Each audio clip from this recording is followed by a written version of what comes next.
여름 장맛비는 도로에 불빛을 퍼뜨려 모든 것이 젖은 색으로 번졌습니다. 박서진은 성수동의 카페 창가에 앉아 노트북을 덮었습니다. 커피는 식어 있었고 마음은 이상하게 고요했습니다. 바깥 유리에 비친 맞은편 레스토랑의 불빛이 흔들렸습니다. 유리의 반사 속에서 두 사람의 실루엣이 가까워졌다 멀어지는 것이 보였습니다.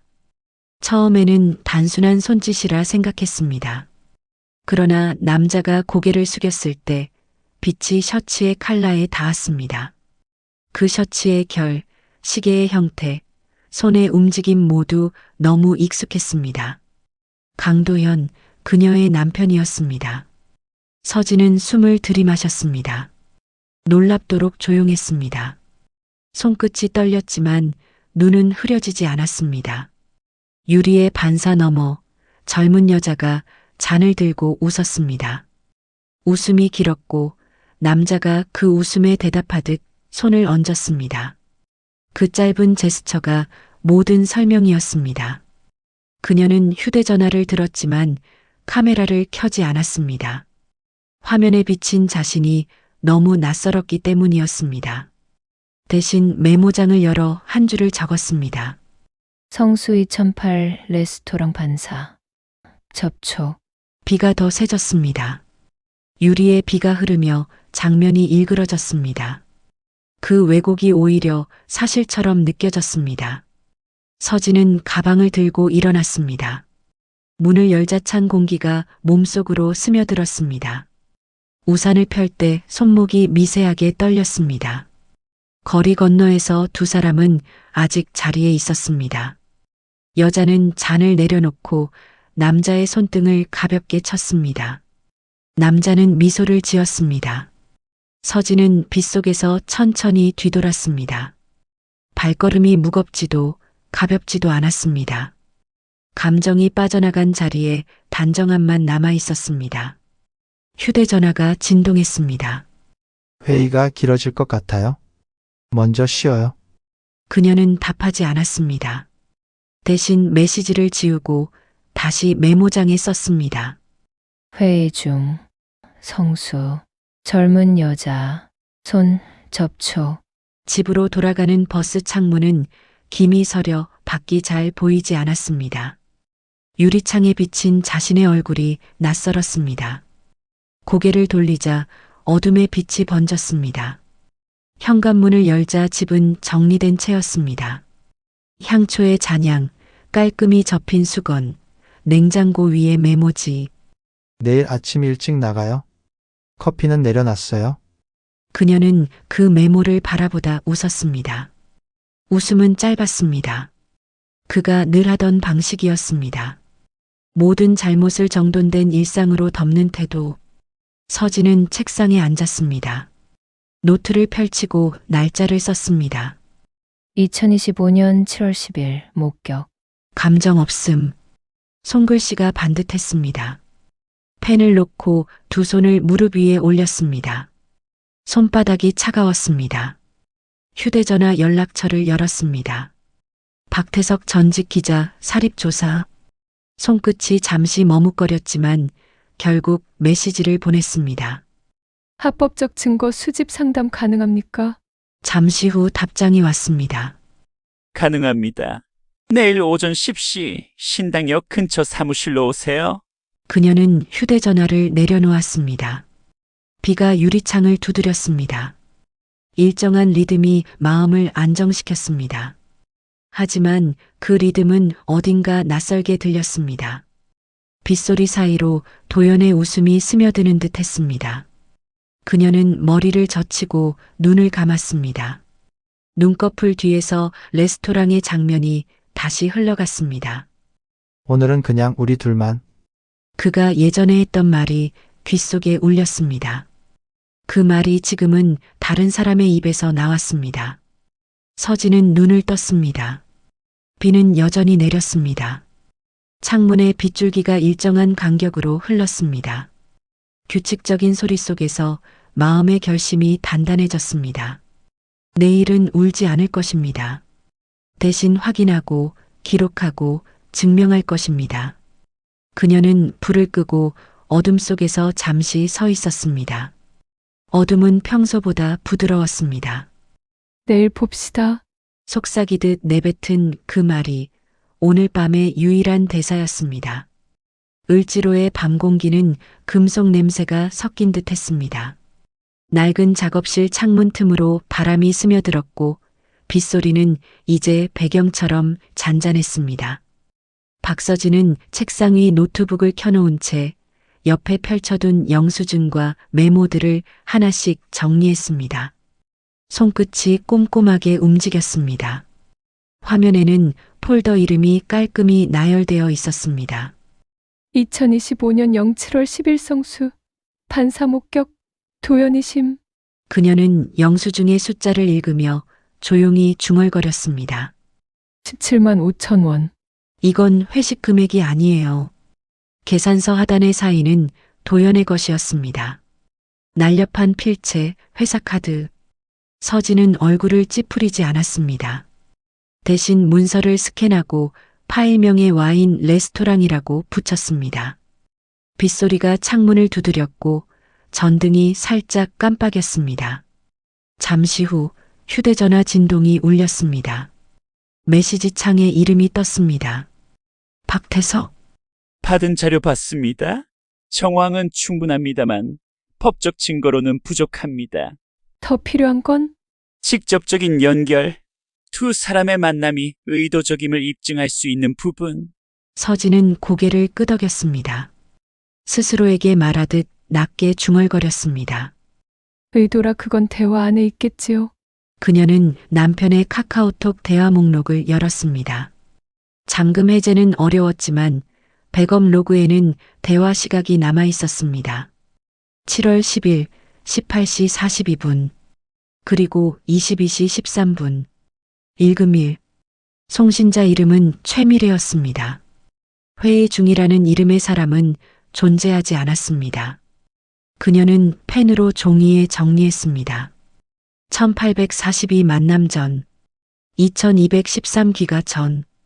글씨는 고르고 일정한 간격으로 놓였습니다. 정리된 활자처럼 보였지만 그 안엔 불안이 섞여 있었습니다. 작업실 벽에 걸린 거울 속에 자신의 모습이 비쳤습니다. 빛이 얼굴 절반을 가렸습니다. 이제 울면 안 돼요. 목소리가 스스로를 타이르듯 낮았습니다. 노트북 알림음이 울렸습니다. 박태석이 화상 요청을 보냈습니다. 화면에 그의 얼굴이 떴습니다. 약간 지친 눈빛, 조용한 톤. 서진 씨, 이건 감정의 싸움이 아닙니다. 감정이 앞서면 증거가 흐려집니다. 알아요. 그래서 지금 분류 중이에요. 좋습니다. 단, 사진이나 녹음은 반드시 공개된 장소에서만 하세요. 사생활 침해가 되면 역곡 맞습니다. 걱정 마세요. 저는 조용히 움직일 거예요. 그녀는 고개를 숙여 화면을 끄고 다시 파일을 열었습니다. 자료는 이미 5폴더로 나뉘어 있었습니다. 1. 시간 2. 장소 3. 비용 4. 대화 5. 감정 마지막 폴더에 잠시 멈춰 섰습니다. 감정 그녀는 웃음처럼 한숨처럼 작게 내뱉었습니다. 이건 정리 안 되네요. 책상 위 휴대전화가 또 울렸습니다. 강도현 오늘은 피곤해서 바로 잘게. 그래요. 푹 쉬어요. 짧은 대화가 끝났습니다. 그 평범한 문장 속에 다른 냄새가 배어 있었습니다. 그녀는 폰을 내려놓고 노트를 덮었습니다. 손끝이 아주 잠시 떨렸습니다. 창밖 네온 불빛이 벽을 타고 흔들렸습니다. 비는 잦아들었지만 간헐적으로 지붕을 때렸습니다. 그녀는 고개를 들고 말했습니다. 당신은 아직 모르겠죠. 내가 보고 있다는 걸. 그 말이 방 안에 울려 퍼졌습니다. 침묵이 다시 돌아왔습니다. 서진은 의자에서 일어나 천천히 커튼을 닫았습니다. 방 안이 어둡게 잠겼습니다. 노트북 화면만이 희미하게 그녀의 얼굴을 비췄습니다. 그 빛 속에서 서진은 작은 미소를 지었습니다. 좋아요. 이제 시작이에요. 그녀는 모든 파일을 백업 폴더에 저장하고 마지막으로 한 줄을 추가했습니다. 2025년 07월 11일 0017 감정 정리 완료. 목적 복수아님. 복구. 그러나 그 문장 끝의 단어 복구는 그녀 자신도 믿지 않았습니다. 비는 그쳤지만 공기에는 여전히 젖은 냄새가 남아 있었습니다.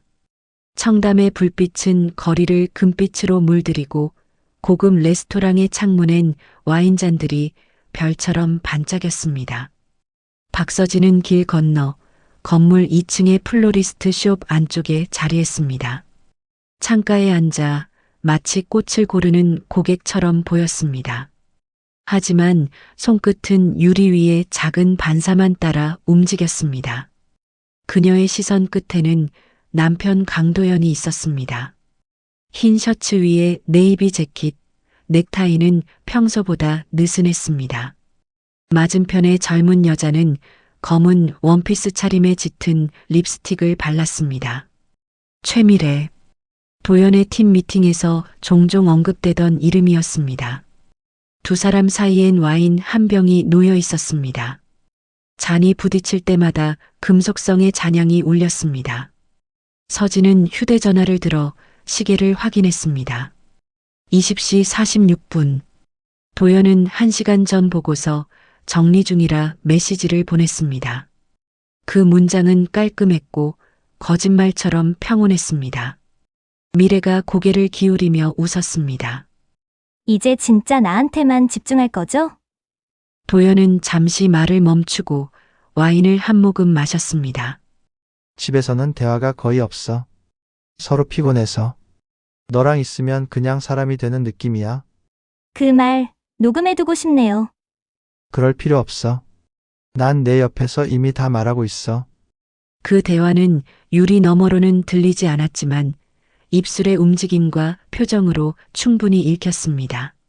서진은 무표정하게 그 장면을 바라봤습니다. 화가 나지 않았습니다. 대신 이해가 되었다는 생각이 들었습니다. 사랑이 식을 때의 온도, 그리고 누군가에게 옮겨갈 때의 속도까지. 그녀는 휴대전화 카메라를 켰습니다. 촬영 버튼을 누르지 않은 채 초점을 맞췄습니다. 화면 안에서 남자의 손이 여자의 손등 위로 포개졌습니다. 그 손동작은 부드럽고 확신에 차 있었습니다. 순간 서진은 한쪽 입꼬리를 올렸습니다. 확신이라 그게 얼마나 오래 갈까. 웨이터가 와인병을 치우며 두 사람 사이에 새로운 접시를 놓았습니다. 그때 도연이 자리에서 일어나 여자의 머리카락을 손가락으로 정리했습니다. 지나치게 익숙한 제스처였습니다. 서진은 숨을 들이마셨습니다. 그 손동작이 자신에게 쓰이던 방식이었다는 걸 깨달았습니다. 플로리스트가 다가와 조심스럽게 물었습니다. 손님, 꽃다발 포장해 드릴까요? 아니요. 그냥 보고 있어요. 서진은 짧게 대답하고 시선을 돌리지 않았습니다. 레스토랑의 불빛이 낮아졌습니다. 조명이 테이블 중앙을 비추고 두 사람의 얼굴만 밝게 떠올랐습니다. 그들이 잔을 들고 서로를 바라볼 때 서진은 손끝으로 창가를 두드렸습니다. 유리에 묻은 손자국이 파도처럼 번졌습니다. 잠시 후 미래가 자리에서 일어나 계산대로 향했습니다. 도연은 휴대전화를 꺼내며 그녀를 기다렸습니다. 서진은 눈을 가늘게 떴습니다. 그의 휴대전화 화면 속 배경화면이 반사되었습니다. 그것은 둘의 사진이었습니다. 뒷모습으로 찍힌 강가의 그림자, 도연이 미래의 어깨를 감싸고 있었습니다. 그 순간 서진의 손에서 작은 떨림이 일었습니다. 그러나 이내 멈췄습니다. 그녀는 메모 앱을 열어 단 한 줄을 추가했습니다. 확신, 기록 완료. 잠시 후 두 사람은 레스토랑을 나왔습니다. 도연은 여자의 어깨에 코트를 걸쳐주며 문을 열었습니다. 서진은 플로리스트 숍에 불을 끄고 창문 뒤에서 그들을 지켜봤습니다. 그들이 골목 쪽으로 걸어가자 그녀는 천천히 뒤따랐습니다. 비가 그친 거리엔 아직 빗물이 고여 있었습니다. 차의 전조등이 물 위를 스쳤고 그 반사 속에서 두 사람의 그림자가 겹쳤다가 흩어졌습니다. 서진은 우산을 접은 채 신호등이 바뀔 때까지 움직이지 않았습니다. 당신, 나한테만 집중할 거죠? 그래. 오늘은 우리 둘만. 그녀는 속으로 그 대화를 따라 읊었습니다. 입술 모양이 정확히 맞아떨어졌습니다. 그 말은 도연이 과거 자신에게도 했던 문장이었습니다. 완벽하게 같은 톤, 같은 눈빛, 같은 순서. 서진은 고개를 들었습니다. 빛이 얼굴에 닿았고 눈동자가 아주 천천히 흔들렸습니다. 그녀는 마음속으로 문장을 하나 썼습니다. 이 장면을 끝으로 나는 사랑을 증거로 남기지 않겠습니다. 그 말을 끝으로 그녀는 골목을 벗어나 역 방향으로 걸었습니다. 구두가 무릉덩이를 지나며 작은 소리를 냈습니다. 한 걸음, 두 걸음. 발자국마다 마음이 가벼워졌습니다. 분노가 아니라 계획이 자리 잡았습니다. 서진은 마지막으로 뒤를 돌아봤습니다. 두 사람은 택시를 잡고 있었고 그 장면은 영화의 한 장면처럼 완벽했습니다. 그녀는 속으로 웃었습니다. 완벽할수록 깨질 때 소리가 크지요. 그 말이 입술 사이를 빠져나올 때 도로 위의 신호등이 초록으로 바뀌었습니다. 서진은 그 불빛 아래로 천천히 걸었습니다. 그녀의 그림자가 길게 늘어졌습니다.